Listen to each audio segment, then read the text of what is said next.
Halo guys, ketemu lagi dengan gue EU di game Call of Duty Mobile. Sebelum kita lanjutin videonya, buat kalian yang belum subscribe langsung klik subscribe karena terus membantuku untuk berkarya di YouTube. Langsung aja lanjutin videonya. Oke, kita lagi di pre-match ya, 77 detik seperti biasa guys.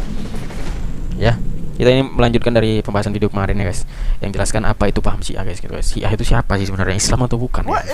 Jadi di video part pertama kita baru bahas sedikit kali tentang Syiah guys, walaupun habis 20 menit GG Gaming saking banyak. Ya, ini kali ini kita akan fokus ada bapak-bapak teman-teman ke tentang pembahasan aja guys, nggak usah terlalu fokus ke gamenya. Ini si bot ini tentang apa ya? Why you bully me? Jadi kemarin kita baru sampai ke tentang kaum orientalis gitu guys, orang-orang barat yang meneliti tentang Islam, yang mengatakan bahwasanya orang Syiah ini adalah suatu paham atau keyakinan yang mencintai ahli bait guys, mencintai ahli bait lah gitu guys, kata kaum orientalis ini tadi. Orang ini mencatat tentang Islam gitu guys, menilai kayak mana Islam itu, gitulah orang. Ya orang nyata gitu lah, artinya aku jangan bilang lagi dah. Ya orang itu bilang kalau paham Syiah itu orang yang mencintai ahli bait gitu kata orang itu. Ya udah jelas keliru gitu guys, bukan salah kali ya. Ya jelas maksudnya diubah gitu kata-katanya, udah 3 detik lagi. Karena bukan orang Syiah aja yang mencintai ahli bait guys. Kita orang Ahlussunnah wal Jamaah, seluruh umat Islam gitu guys, yang di luar dari paham Syiah itu ya jelas mencintai ahli bait gitu loh. Kebanyakan mayoritas Islam yang sesungguhnya itu ya jelas mencintai ahli bait guys, bukan hanya kaum Syiah aja gitu guys. Kenapa kaum orientalis ini cuma menyebutkan paham Syiah aja gitu kan? Kita turun mana guys? eventually.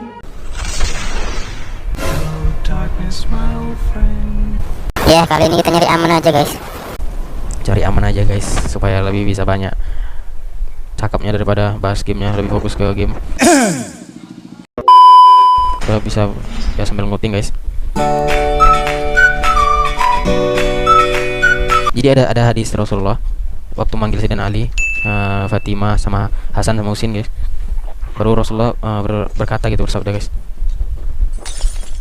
ya Allah gitu kan, ya Allah mereka inilah keluargaku gitu guys. Dalam hadis itu, ini hadis sahih dari riwayat Muslim. Dari hadis ini guys, dari hadis sahih ini, Sayyidina Ali itu diakui Nabi sebagai ahli famili guys, atau keluarga Rasulullah guys. Dan untuk mengenai tingginya derajat, dia juga musuh bot sih, tingginya derajat Sayyidina Ali di sisi Nabi itu sama dengan kedudukan Nabi Harun di sisi Nabi Musa gitu guys. Dianggap Nabi saking tingginya derajat Sayyidina Ali bagi Rasulullah gitu guys. Sampai Nabi mengakui itu gitu guys. Sama kayak kedudukan Nabi Harun di sisi Nabi Musa. Itu kan Nabi Harun dan Nabi Musa kan ya abang beradik gitu guys.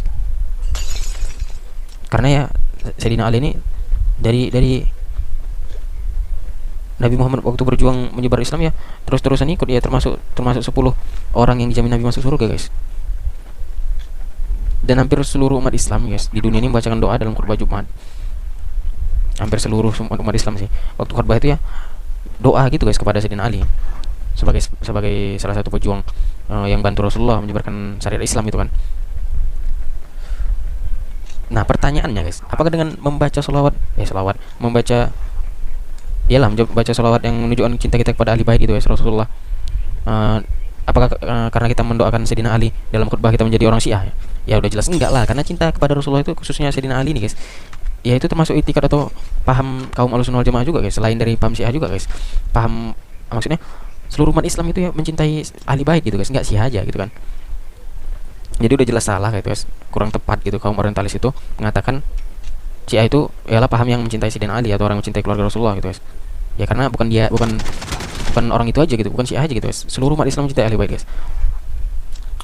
Nah selanjutnya guys, intinya nih apanya, bukan pokok sih, ini harus tahu gitu guys, harus dicamkan guys, bahwa Sayyidina Ali itu bukan orang Syiah guys, bukan imam kaum Syiah aja gitu, bukan orang Syiah dan bukan imam kaum Syiah aja guys. Maksud imam ini bukan pemimpin orang Syiah aja gitu guys. Jadi kayak ahli bait kayak Sayyidina Ali kan, Siti Fatimah, Hasan sama Husin, dan siapa? Abbas bin Abdul Muthalib. Bukan kaum Syiah itu guys, karena orang ini nggak sepaham sama kaum Syiah sendiri gitu loh. Sebagai buktinya Sayyidina Ali dan Siti Fatimah guys ikut mengangkat Sayyidina Abu Bakar jadi khalifah yang pertama guys, ikut. Sayyidina Ali ikut membaiat atau mengangkat khalifah yang kedua juga, yaitu Umar bin Khattab. Udah itu Sayyidina khalifah yang ketiga Utsman pun Sayyidina Ali ikut membaiatnya. Walaupun pada saat itu Sayyidina Ali termasuk calon gitu, salah satu calon untuk jadi khalifah gitu guys. Tapi ikut membaiat Utsman gitu. Memang ada beberapa itu setelah Umar bin Khattab itu guys, menjelang wafatnya gitu, beliau apa? Bahaya nih, Cok. Membikin apa gitu ya, panitia calon untuk kedepannya siapa gitu guys. Ada beberapa orang gitu, termasuklah Sayyidina Ali sama Utsman guys. Nah seandainya ada wasiat Nabi gitu guys kepada Sayyidina Ali bahwasanya harus menjadi khalifah sesudah Nabi wafat adalah Sayyidina Ali sendiri, udah tentu lah gitu kan, udah pasti nggak akan Sayyidina Ali itu mau membaiat Abu Bakar, Umar, Utsman, nggak akan mau gitu guys, karena udah berwasiat gitu Nabi bahwasanya yang selanjutnya pengganti beliau itu ya Sayyidina Ali. Dan seandainya pun kalau wasiat itu ada guys, yang dikarang-karang sama kaum Syiah ini, kalau Nabi Muhammad berwasiat Ali adalah pemimpin setelah Nabi, ya kalau seandainya itu ada gitu guys, udah pasti disampaikan gitu guys, disampaikan Sayyidina Ali kepada sahabat-sahabat yang kumpul di Sakifah Bani Sa'idah guys gitu, untuk menjadi khalifah yang pertama ya. Waktu itu Sayyidina Abbas ya, Sayyidina Abbas bin Abdul Thalib ketika menjelang wafatnya Nabi itu, karena Sayyidina Abbas ini tahu gitu guys bagaimana kayak mana tanda dari kaum orang itu wafat itu kayak mana, tahu itu Sayyidina Abbas ini guys. Jadi ditariklah tangan, bukan kayak mana, digenggam gitulah tangan Sayyidina Ali gitu untuk nanyakan siapa, tanyakan gitu Kak. Ibaratnya kalau bahasa kita, coba tanyakan dulu sama Nabi siapa pengganti jabatan pemimpin gitu sesudah beliau wafat gitu kan. Disuruh Sayyidina Abbas ini ke Ali bin Abi Thalib untuk menjaga kemaslahatan umat Islam guys, karena dikhawatirkan terjadi pecah belah gitu guys dikarenakan wafatnya Nabi tadi ya, karena nggak ada pengganti beliau gitu dalam hal kepemimpinan ini kan. Disuruh nanya lah kan sama Abbas tadi, baru dijawab sama Sayyidina Ali guys, kalau seandainya kita minta dari Nabi, dan ini kita ganti aja, banyak indara aja, dan Nabi nggak memberikannya ke kita gitu, maka selamanya jabatan ini nggak akan dikasih orang ke kita gitu. Maksudnya kalau Nabi nggak ngasih ke orang itu, ya jelas selamanya nggak akan dapat orang itu jabatan itu guys, nggak akan dibolehkan memimpin sama umat Islam orang itu guys. Demi Allah saya tidak akan memintanya kepada Rasulullah gitu kan, kata Sayyidina Ali guys. Karena Nabi Muhammad pun nggak ada berwasiat gitu, orang itu pun nggak berani minta gitu guys. Ada alasan yang sebagai adab juga lah. Kalaupun seandainya apalah harus dari keturunan Nabi, kan udah jelas lah disampaikan Nabi, karena itu kan perkara yang penting, itu nggak mungkin Nabi nggak tahu, pasti udah disampaikan lah. Ada ibu-ibu guys. Jelas lah dari sini guys. Mampus. Bahwasanya Itulah dia fungsinya kalau pakai mobilnya. bahwasanya Ali nggak pernah meminta wasiat dari Nabi guys untuk jadi khalifah, dan nggak pernah menunjuk Ali sebagai khalifah. Kok hilang? Wis. Dan nggak pernah menunjuk Ali sebagai khalifah yang pertama gitu guys, bahwa karena kayak Sayyidina Ali, Abbas dan Ibnu Abbas itu nggak pernah, dan kerabat-kerabat Nabi yang lain lah guys, nggak pernah minta jabatan khalifah ke Nabi gitu guys. Di sini pun juga terbukti bahwasanya Sayyidina Ali bukanlah orang yang berpaham serupa dengan paham Syiah tadi guys, dan berkeyakinan bahwa jabatan imam atau khalifah itu ditunjuk sama Nabi. Sayyidina Ali nggak sepaham sama itu guys, gitu guys. Sebelum wafatnya Nabi itu nggak pernah berwasiat siapa yang menggantikan Nabi sesudah wafat, nggak pernah. Allahu Akbar. Kang Adit. Dan nggak pernah memberikan petunjuk bagaimana cara milihnya pengganti beliau, itu nggak pernah guys. Karena karena Nabi Muhammad sendiri mau hal itu diserahkan ke kebijaksanaan umat gitu guys, ke kebijaksanaan umat Islam gitu, sesuai dengan keadaan masa itu kan, dan tempat, dan sesuai dengan situasi ketika itu loh guys. Memang ada kejadiannya ya, mungkin sebagian dari kita udah tahu ini, dimana Nabi pernah menyebut Sayyidina Abu Bakar menjadi menyuruh Sayyidina Abu Bakar untuk menjadi imam guys pada saat sholat gitu, waktu Nabi Muhammad sedang sakit gitu. Memang ada keadaan itu. Nabi juga pernah menyuruh Sayyidina Ali menjadi penjaga kampung halaman gitu guys, pada waktu Nabi sedang berperang gitu guys, pergi berperang gitu guys. Dan bahkan juga ada hadis yang udah masyhur lah, mungkin sebagian dari kita udah tahu juga, bahwasanya Nabi pernah mengucapkan seandainya ada Nabi setelah beliau. Kita biar aman di sini aja, bukan dari jauh. Seandainya Nabi mengucapkan gitu guys, seandainya ada Nabi setelah beliau gitu, ini Nabi sendiri yang mengucapkan, maka Umar bin Khattab lah itu gitu guys.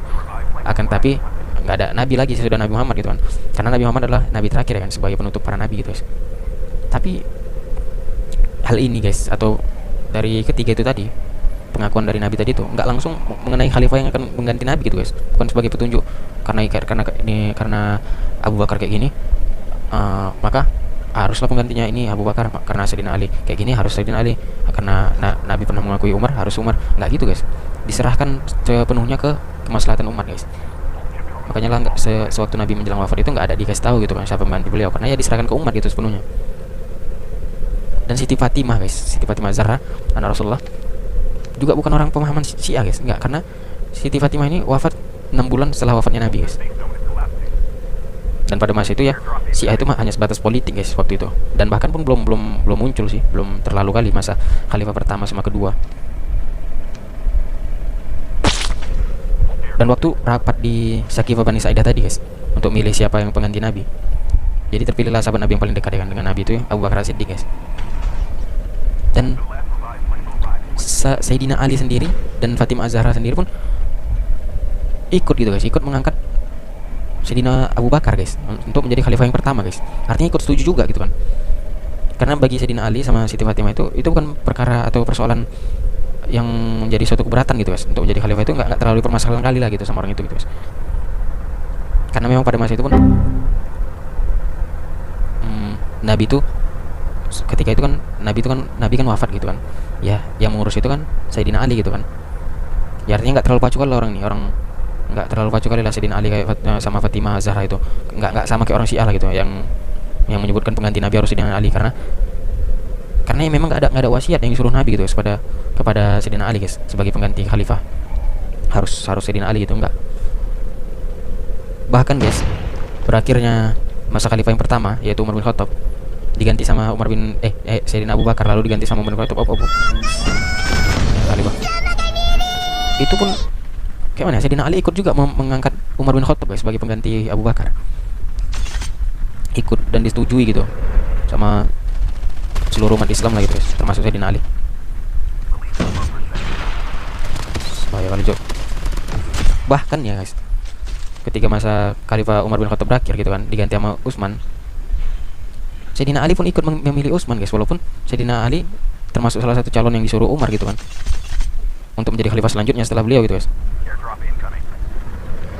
Jadi dari peristiwa ini makin yakin lah kita kalau Nabi itu nggak pernah berwasiat kepada Sayyidina Ali bahwasanya sebagai pengganti beliau setelah Nabi wafat itu adalah Sayyidina Ali sendiri gitu guys, nggak pernah gitu. Nah pertanyaannya, dari manalah muncul pergerakan Syiah ini guys? Siapa biang keroknya gitu kan? Siapa biang keladinya siapa gitu kan? Jadi adalah orang, inilah biang keroknya ini si kampret ini lah guys, bukan ini ya, bukan aku tembak ini. Jadi namanya itu, nama dia itu Abdullah bin Sabah guys.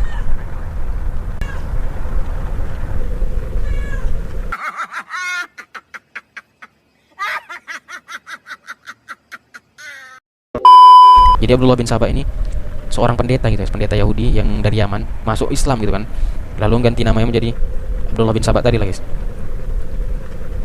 Tapi dia ini bukan orang yang pengen masuk Islam dengan sebenar-benarnya gitu guys. Maksudnya Abdullah bin Sabah ini ke Islam tadi ada tujuan tersendiri gitu guys, mau menghancurkan umat Islam dari dalam gitu guys, karena orang-orang Yahudi ini nggak sanggup gitu guys merusak Islam dari luar gitu guys, nggak sanggup. Jadi orang itu mau merusak Islam itu dari dalam. Gimana caranya supaya Islam itu hancur? Ya inilah, dimulai dari Abdullah bin Sabah ini tadi lah guys. Oke, untuk selanjutnya karena udah selesai juga, walaupun kita udah fokus ke pembahasan aja daripada ke game. Guys, oke lah, mungkin sampai part nggak tahu beberapa nih tentang Syiah ini. Oke, untuk selanjutnya kita tunggu di part selanjutnya ya. Thanks for watching. Assalamualaikum warahmatullahi wabarakatuh.